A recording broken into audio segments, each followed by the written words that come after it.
할렐루야, 사랑하는 성도 여러분, 잠언 세 번째 시간입니다.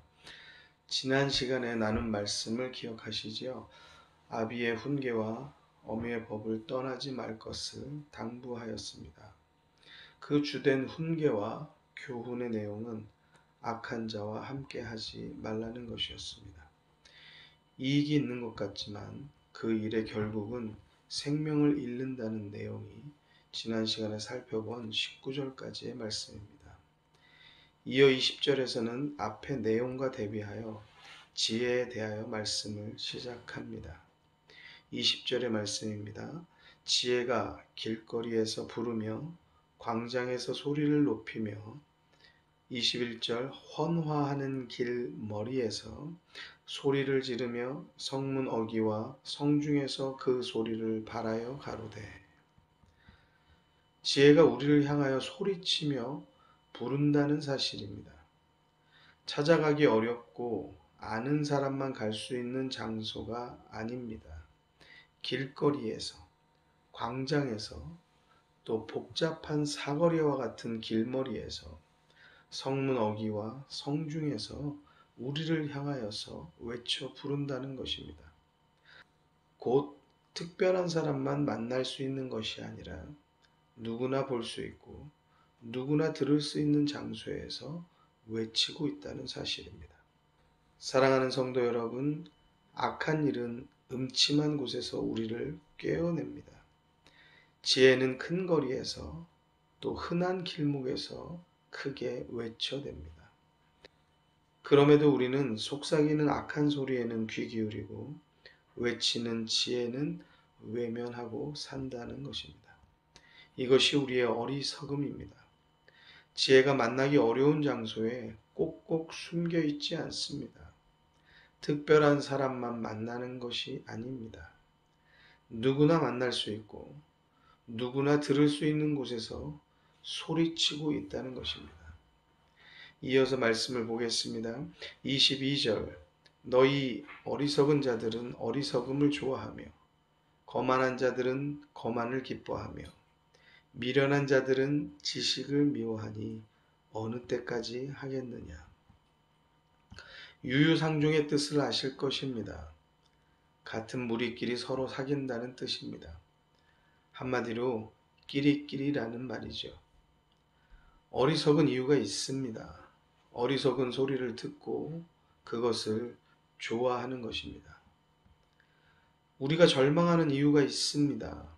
절망의 소리에 귀를 기울이고 그것이 싫음에도 불구하고 소망의 소리를 멀리하고 살아갑니다. 거만한 이유가 있습니다. 그 자리를 좋아하고 그 모양을 따라하고자 합니다. 게으른 이유가 있습니다. 할 일을 미루는 것이 습관이 되어 있는 것입니다. 미련한 이유가 있습니다. 지혜와 지식에 귀를 막고 있기 때문입니다. 23절은 책망을 따라 내 생각을 돌이키고 내 자세를 바르게 할 것을 말하고 있습니다. 그때에 지혜의 정신을 부어주고 지혜의 생각을 알게 하겠다고 말씀합니다. 23절 말씀 나의 책망을 듣고 돌이키라. 보라, 내가 나의 신을 너희에게 부어주며 나의 말을 너희에게 보이리라. 사랑하는 성도 여러분, 저와 여러분이 모두 잠언을 통하여 어리석음에서 지혜로 돌아서기를 축복합니다. 미련함에서 명철함으로 나아오기를 축복합니다. 거만한 자리에서 일어나 겸손한 자리에 앉게 되기를 축복합니다. 다음 24절부터는 지혜가 우리를 향하여 큰 거리에서 소리침에도 불구하고 듣지 아니하고 교훈과 책망을 외면하였을 때에 어떤 일이 나타나는가를 우리에게 경고하여 주고 있습니다. 24절 내가 부를지라도 너희가 듣기 싫어하였고 내가 손을 펼지라도 돌아보는 자가 없었고 25절 도리어 나의 모든 교훈을 멸시하며 나의 책망을 받지 아니하였은즉 26절 너희가 재앙을 만날 때에 내가 웃을 것이며 너희에게 두려움이 임할 때에 내가 비웃으리라. 27절 너희의 두려움이 광풍같이 임하겠고 너희의 재앙이 폭풍같이 이르겠고 너희에게 근심과 슬픔이 임하리니 28절 그때에 너희가 나를 부르리라. 그래도 내가 대답지 아니하겠고 부지런히 나를 찾으리라. 그래도 나를 만나지 못하리니. 지혜를 듣지 않았을 때, 지혜를 외면하여 뒤돌아섰을 때 우리는 폭풍 같은 재앙을 만난다고 성경이 우리에게 말씀하고 있습니다. 두려움이 광풍같이 임한다고 말씀하고 있습니다. 더욱이 그때에는 우리가 외쳐 불러도 대답하지 않을 것이며 아무리 찾아도 만나지 못한다고 말씀하고 있습니다. 그 이유를 29절과 30절에 말씀합니다. 29절 대저 너희가 지식을 미워하며 여호와 경외하기를 즐거워하지 아니하며 30절 나의 교훈을 받지 아니하고 나의 모든 책망을 업신 여겼음이라. 교훈과 책망을 좋아하는 사람이 없습니다.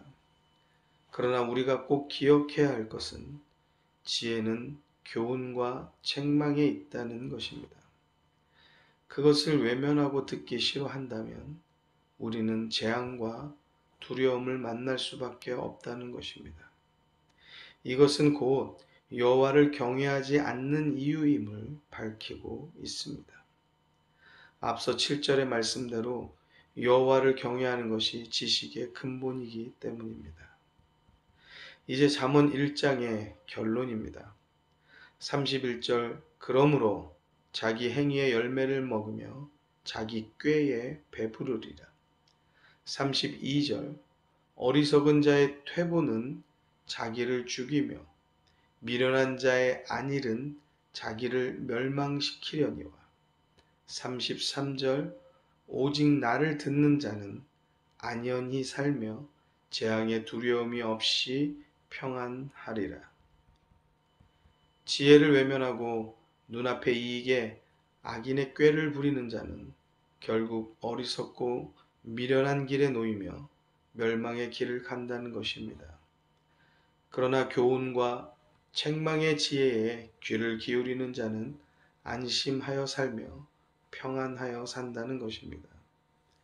사랑하는 성도 여러분, 시편 1편 6절에 대저 의인의 길은 여호와께서 인정하시나 악인의 길은 망하리로다 라는 말씀을 잘 알고 계실 것입니다. 악인의 길은 망하는 길입니다. 눈앞에 보기에 잘 되는 것 같아도 그 길은 하나님이 인정하시지 않는 멸망의 길입니다. 하나님께서 인정하시는 의인의 길을 가려면 하나님의 말씀을 통하여 오늘도 교훈을 받아야 합니다. 책망이 싫어도 그 책망에 귀 기울여 우리의 잘못된 길을 하나님께서 기뻐하시는 길로 바꾸어 살아야 하는 것입니다. 사랑하는 성도 여러분, 우리가 의인의 길을 따라 살기를 결단하여야 합니다. 여호와 하나님을 경외하기를 결단하여야 합니다. 눈앞의 이익을 위하여 악한 일에 참여하고 하나님을 예배하고 경외하는 일을 뒤로하기 시작하면 우리는 어리석고 미련한 길, 재앙과 두려움이 가득한 멸망의 길을 향해 달려가는 것과 같습니다. 하나님의 기뻐하시는 길을 가시기를 간절히 바랍니다. 오늘도 많은 결정과 결단이 필요했을 것입니다. 우리는 하루하루 살면서 많은 갈림길에 늘 놓여 있습니다. 오늘도 어떤 말을 어떻게 해야 하는지 우리의 말과 행동에 대하여 많은 고민을 했을 것입니다. 어느 때에는 용기 있게 하나님 편에 서기도 하지만 어느 때에는 하나님을 믿지 않는 사람처럼 말하고 행동하기도 했을 것입니다. 그 이유의 하나는 내 작은 이익을 얻고자 하는 어리석은 마음도 끼어 있었을 것입니다. 예수 믿는 것을 내세워서 손해를 봐야 한다면 오늘 이 시간 손해볼 것을 결단하면 어떻겠습니까? 내가 기도해서 사람들에게 부끄러운 일이 된다면 그 부끄러운 길을 가기로 결정하면 어떻겠습니까? 내가 예배드려서 그 시간 때문에 오늘 금전적인 손해를 봐야 한다면 그 돈은 안 벌기로 하면 어떻겠습니까? 내가 좋아하는 일이어도 그 일이 죄악되고 음란한 일이며 하나님이 기뻐하시지 않는 일이라면 그 좋아하는 것을 이제 버리는 것이 어떻겠습니까? 그것이 결단이고 그것이 변화 아니겠습니까? 그것이 거듭남이고 그것이 성화 아니겠습니까? 그것이 진정한 그리스도인이고 그것이 자녀들을 향한 진정한 믿음 교육 아니겠습니까? 자기가 진짜가 아닐지언정 사람들은 진짜를 진짜로 알아보는 눈이 있다는 것을 아십니까? 내가 진짜 구원자 되신 예수님을 믿는데도 불구하고 진짜가 아닌 가짜 그리스도인으로 산다면 사람들은 우리를 가짜로 알아보고 있다는 사실입니다. 손해봐도 진짜가 되시기 바랍니다. 부끄러운 것 같아도 진짜로 살기를 주의 이름으로 축원합니다. 그러면 어느 날부터 여러분 곁에는 진짜만 있는 것을 발견하게 될 것입니다. 진짜가 진짜를 구별하는 것입니다. 가짜는 진짜를 구별하지 못합니다. 사랑하는 성도 여러분, 우리가 돈이 없을지언정 예수 믿는 것이 가짜인 무늬만 신앙인인 사람은 되지 않아야 되지 않겠습니까? 돈 없는 게 궁색한 게 아닙니다. 돈 없는 게 비참한 게 아닙니다. 예수를 품에 안고도 예수와 상관없는 척 사는 삶이 궁색하고 어리석은 삶이며 예수를 아는데도 불구하고 그분의 도우심과 상관없이 사는 삶이 비참하고 미련한 것입니다. 여호와를 경외하는 것이 지식의 근본입니다. 하나님이 공급하시는 지식과 지혜가 충만한 성도들이 되시기를 주님의 이름으로 축원합니다. 그러기 위해서는 내게 익숙해져 있는 모든 잘못된 것들을 이제 스탑하고 하나님이 기뻐하시는 길을 말씀 따라서 가기를 결단하고 결정하여서 우리의 삶에 변화를 주어야 할 것입니다. 사랑하는 성도 여러분, 하나님이 도우십니다. 여러분들 자신의 문제를 놓고 기도하시고 또한 여러분들의 자녀들을 위해 기도하십시오. 하나님께서 우리의 삶을 인도하실 것을 믿습니다.